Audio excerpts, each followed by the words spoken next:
Happy Wednesday. I hope you guys are having a good week so far. A big shout out to Iverson. Happy birthday to you. We'll celebrate her tomorrow for our Zoom meeting at 4 o'clock.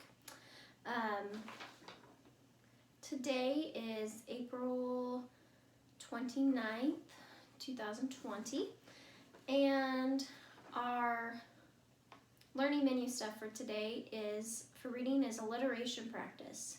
So if you remember, alliteration is like Sally sold seashells on the seashore, repeating that beginning sound.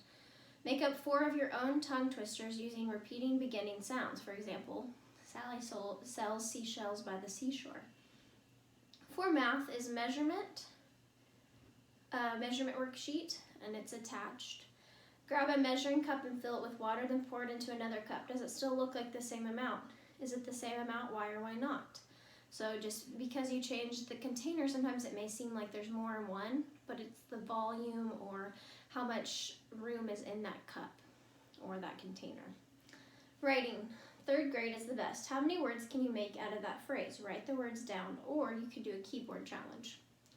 Specials. Run, jog, or walk a mile with your family in the neighborhood, up and down the driveway or around the yard. Be creative. For Thursday, make a bookmark for reading. On the back, write the name of the book, its author, publisher, publication date, and a few sentences about the book you are reading. If you would like to, send me a picture of that. That'd be great. Write all of your multiplication facts 1 through 12. I think I'm using the wrong list. No, I am. I'm using the right one. Sorry. Write all your multiplication facts 1 through 12, or do that fact practice.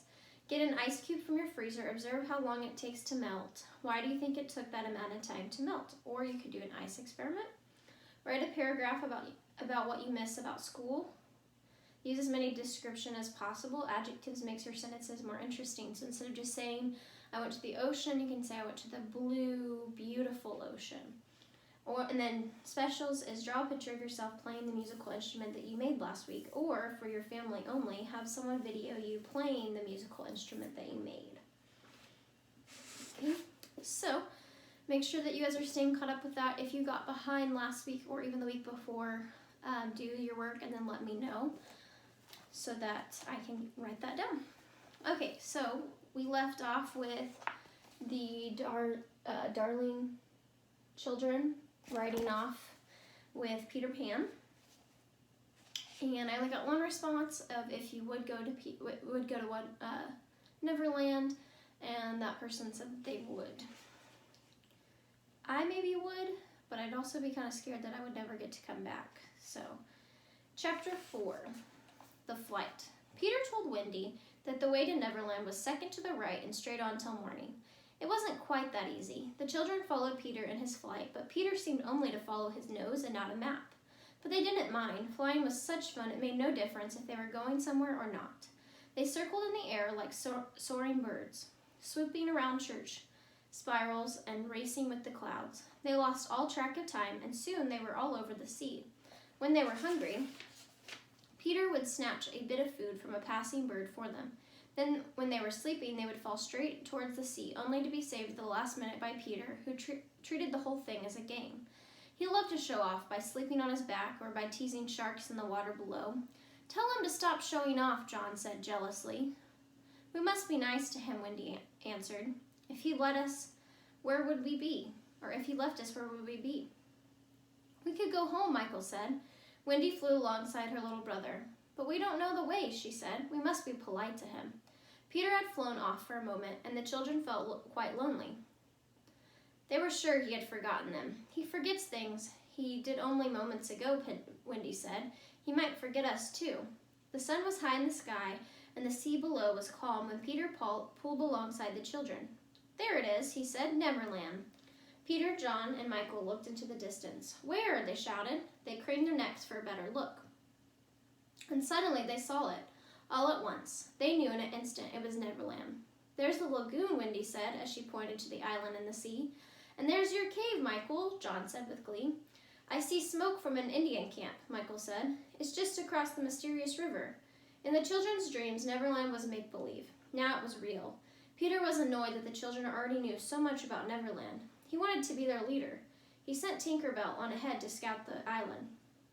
It was growing dark as the children and Peter swooped low over the island. Wendy, John, and Michael stayed close to him. Peter studied the island closely. "Would you like an adventure now?" he asked, "or would you rather have tea first?" "Tea," Wendy said quickly. Michael agreed, but John was more interested in an adventure. "What kind of adventure?" he asked cautiously. "There's a pirate asleep in the plains just below us," Peter said. "If you like, we can go down and fight him. John looked for the pirate. "I don't see him," he said. "Well, I do," Peter answered sharply. "What if he wakes up?" John asked nervously. "You don't think I would attack him while he's sleeping," Peter said indignantly. "I would wake him first." Now John was unsure if he wanted. Before I continue, there's a picture of them. If he wanted to attack or have tea first. "How many pirates are there?" he asked. "More than I can count," Peter replied. "Their leader is Captain Hook." John gulped aloud and Michael began to cry. They already knew of Captain Hook's fierce reputation. "He's big," Peter said quickly, "but not as big as he was. I cut off a bit." "You did?" John asked, astonished. "His right hand," Peter replied proudly. "Now he has an iron hook for a hand that is quite like a claw." "A claw?" John gulped again. "But he can still fight," Peter said. "So you must promise that if we meet him in a fight, you must leave him to me." "I promise," John said, relieved. It grew darker. When Tinkerbell returned, the children could see one another in her glow and felt less afraid. Tink whirled around them like a moth around a candle, though she was the light. Peter didn't like Tink's lighting up everything just then. "Tink says the pirates spotted us," he said. "They saw her light and got out of their cannon." "Long Tom. Then tell her to go away," the children cried. "No," Peter said. "She thinks we're lost and she's afraid." "Then tell her to turn off her light," Wendy begged. "Fairies can't turn off their lights," Peter said.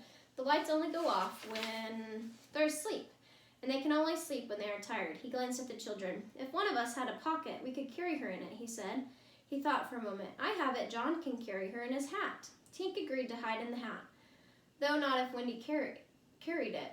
She jumped in and John put it on his head. Immediately the children were surrounded by darkness.